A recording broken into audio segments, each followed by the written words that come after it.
આપણા પૂર્વ જન્મોમાં, આ મારી વાતનો વિશ્વાસ કરજો દરેક, પૂર્વ જન્મમાં અગર તમે કોઈ એવો અપરાધ જન્મનો થયો છે અને આ જન્મ કદાચ મનુષ્ય અવતાર મળ્યો છે અને એના ફળ સ્વરૂપ કદાચ દુઃખ વેઠવાનું વિધિની યોજના પ્રમાણે બ્રહ્માજીએ લખેલું હોય, એ છઠ્ઠીના દાડે લખાઈ ગયું હોય, તો તમારો વિવાહ ક્યાં થશે, પત્ની કેવી હશે, પતિ કેવો હશે, પુત્ર કેટલા હશે, દીકરી કેટલી હશે, દીકરા કેટલા હશે, આ બધી જ વસ્તુ નિર્ધારિત છે.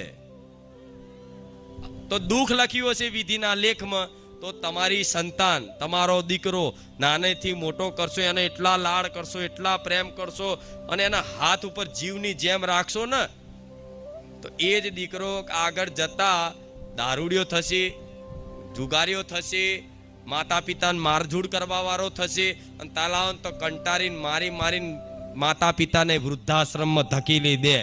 આ વિધાન છે. શું આ વિધાન છે? શું છે? વિધાન છે.